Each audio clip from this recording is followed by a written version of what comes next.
సాగర్ అన్న అలియాస్ ఆనంద్. ఒకప్పుడు కలవకుర్తి దళంలో ఏ ఇష్యూ జరిగినా ఆనంద్, తర్వాత మన కృష్ణన్న, జనార్దన్ వీళ్ళందరూ ఒక ట్రూప్ ఉండేది. పెద్ద కొత్తపల్లి పొల్యూషన్ బ్లాస్టింగ్ అవ్వచ్చు, లేదా ఎక్కడైనా కొరియర్ జరగాలన్నా ముందు మీ ఇద్దరు పేర్లు ఎక్కువ కనిపించాయి. మీది భీమ్ సాగర్ గారు, మీ తర్వాత తుమ్మల భగవంత్. కలవకుర్తి దళం అంటే మీరందరూ ఒక పోలీసులు కూడా ఒక చిన్న హడలు ఉండేది వీళ్ళు.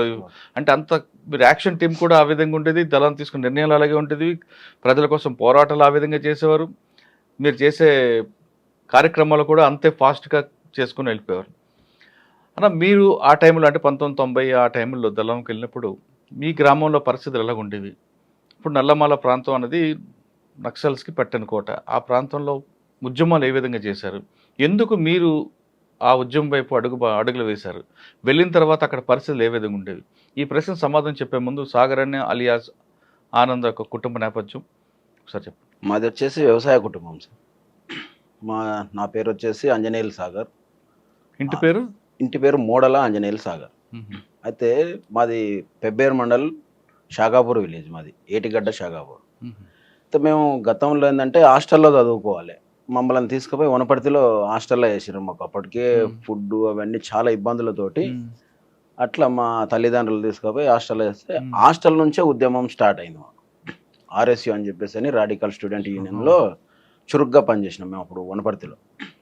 అప్పుడు ఎందుకు అంటే విద్యార్థులకు ఫుడ్ దొరకకపోయేది, చాలా ఇబ్బందులతోటి ఉండేది. హాస్టల్లో ఇవ్వాల్సిన ఫుడ్ కూడా ఇచ్చేవారు కాదు. ఫుడ్ కూడా ఇచ్చేవాళ్ళు కాదు. అంటే అది ఎట్లా ఉంటుండే సార్ అంటే మనం తినడానికి వెళ్తే క్యూ లైన్ కట్టించి పిల్లలను, చిన్నపిల్లలను ఆ లైన్లో రావాలి, రైస్ తక్కువ ఇవ్వడం, ఆ వార్డెన్స్ అట్లా ఇబ్బంది చేస్తుంటే మేము అన్నల్లో అప్పుడు కొత్తగా స్టార్ట్ అయ్యాడు ప్రభాకర్ అన్న అని ఉండే, సాంబశివుడు, ఒరిజినల్ సాంబశివుడు.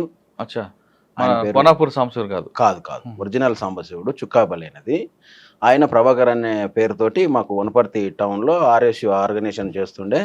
దాంట్లో భాగంగా మేము హాస్టల్ సమస్యలను తీసుకుపోయి చెప్పడం జరిగింది.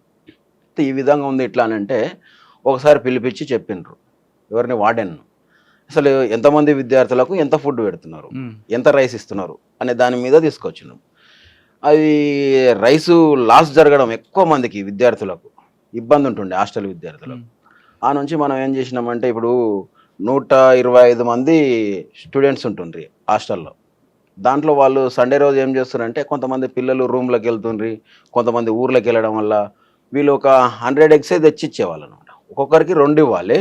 100 ఎగ్స్ తెస్తే సరిపోకపోయేది, లాస్ అని వస్తుండే. దీని మీద ఎందుకు ఇట్లా వస్తుంది అని చెప్పేసి అని ప్రభాకర్ నా దగ్గర మనం మాట్లాడితే ఆయన ఉండి దీనికి సమస్య ఇది కాదు, అసలు మొత్తం స్టూడెంట్స్ ఎంతమంది, వాళ్ళు ప్రతి సండే ఎన్ని తెస్తున్నాడు వార్డెన్ అనే దాని మీద పిలిపించి రైస్ మీద, ఎగ్స్ మీద అన్ని అప్పుడు మాట్లాడితే అప్పుడు 125 మెంబర్స్కు 250 ఎగ్స్ రావాలని ఇట్లా అక్కడ నుంచి మావి ఉద్యమం వైపు వెళ్ళడానికి మార్గాలు స్టార్ట్ అయినాయి.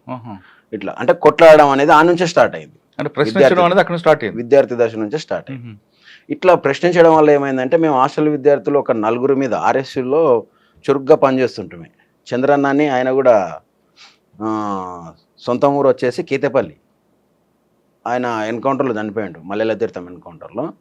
ఆయన, నేను, చెంక ఇట్లా ఒక 4 కలిసి ఇటువంటివి అడగడం వల్ల స్కూల్లో హెడ్ మాస్టర్ మమ్మల్ని బయటికి పిలిచి, మీరు ఇట్లా వచ్చేసి అన్నీ లేనిపోయిన పంచాయతీలు చేస్తున్నారు, మీరు ఇక్కడ చదువుకోవడానికి రాలేదు, మీరు వదిలేసి వెళ్ళిపోండి అని చెప్పేసి అని ఇబ్బంది పెట్టి మమ్మల్ని స్కూళ్ళ నుంచి కూడా బయటికి వెళ్ళగొట్టే క్రమం వచ్చింది.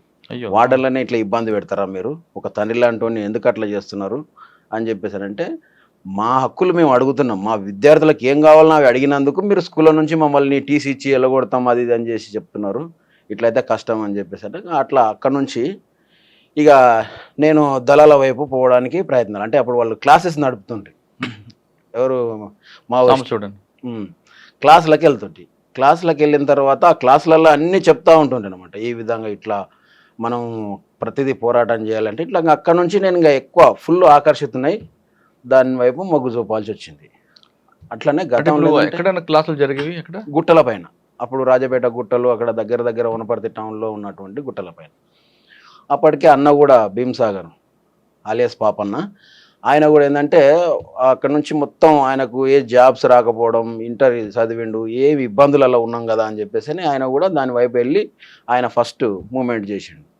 ఆ నుంచి ఆయన రాడికల్ స్టూడెంట్ నుంచి పైకి ఎదిగి నల్గొండలో టౌన్ ఆర్గనైజర్గా పనిచేస్తున్న క్రమంలో అరెస్ట్ అయ్యి జైలుకి వచ్చాడు, ముషిరాబాద్ జైలు.